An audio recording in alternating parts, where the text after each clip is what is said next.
Kodur Kang Cundamani marang Risang Mahayogi Sang Wibra Kadiparan kersane Hyang Adipati Yogya sliring warna kang gumelar ana ning bumi muga ulun tedahno tandya Sang Wikohancar.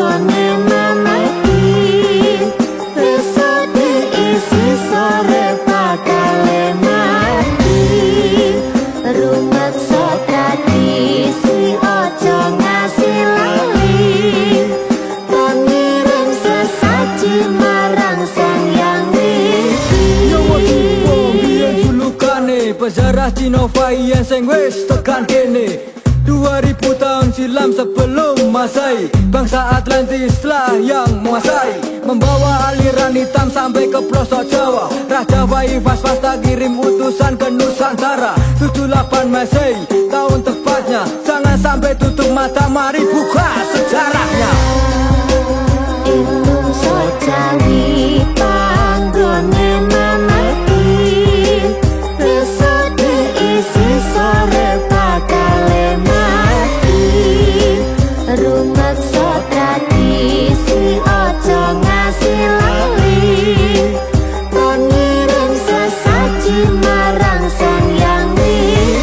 Sejarah Pulau Jawa akeh misterine, sadurunge ajaran Hindu tekan kene. Ana 5 lelembute sing akeh kuasane, seragae ngasih ra ono tandingane. Yen rong iso diuni para menungso, aji saka penemu huruf ana Caraka. Syekh Subakir Wali Ulo Sekti Mandraguna, wali kaping pisan sing babat alas ing tanah Jawa. Indonesia Jawi panggone mamati, besok diisi sore bakale mati. Rumeksa tradisi ojo ngasih lali, kon ngirim sesaji marang Sang Hyang Widi. Indonesia Jawi panggone mamati, besok diisi sore bakale mati. Rumeksa tradisi ojo ngasih lali, kon ngirim sesaji marang Sang Hyang Widi.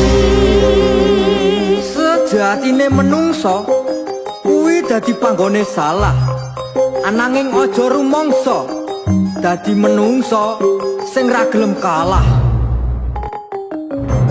Kodur Kang Cundamani marang Risang Mahayogi Sang Wibra Kadiparan kersane Hyang Adipati Yogya sliring warna kang gumelar ana ning bumi muga ulun tedahno tandya Sang Wikohancar.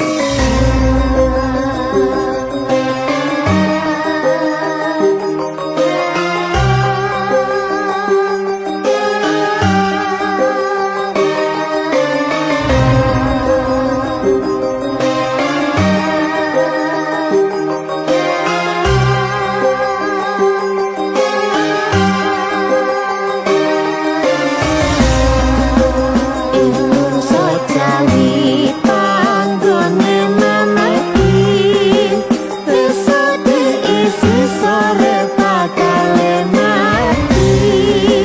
Rumeksa tradisi ojo ngasih lali, kon ngirim sesaji marang Sang Hyang Widi. Biyen julukane pejarah Cina Fayan sing wis tekan kene 2000 tahun silam sebelum Masehi, bangsa Atlantis lah yang menguasai, membawa aliran hitam sampai ke pelosok Jawa. Raja Waifas tak kirim utusan ke Nusantara. 78 Masehi tahun tepatnya, jangan sampai tutup mata, mari buka sejarahnya. Indonesia Jawi panggone mamati, desa diisi sore bakale mati. Rumeksa tradisi ojo ngasih lali, kon ngirim sesaji marang sang yang widi. Sejarah Pulau Jawa akeh misterine, sadurunge ajaran Hindu tekan kene. Ono 5 lembute sing akeh kuasane, seragae ngasih ra ono tandingane. Yen rong iso diuni para menungso, aji saka penemu huruf ana Jaraka. Syekh Subakir wali ulo sekti Mandraguna, wali kaping pisan sing babat alas ing tanah Jawa. Indonesia Jawi panggone mamati, desa diisi sore bakale mati. Rumeksa tradisi ojo ngasih lali, kon ngirim sesaji marang sang yang widi.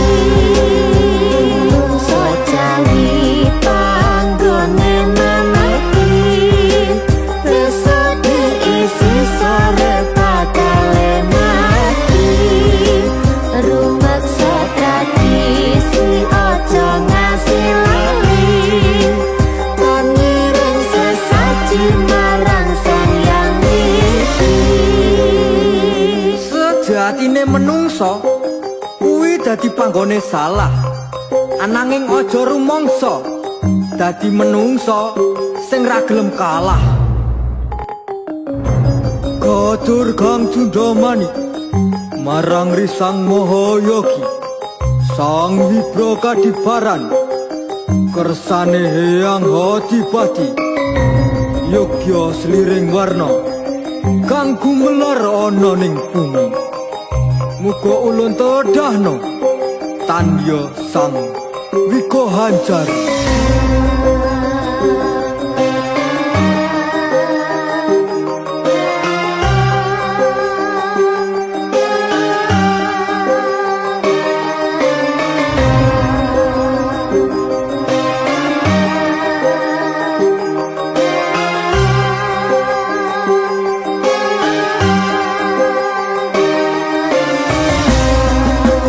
Indonesia Jawi panggone mamati, desa diisi sore bakale mati.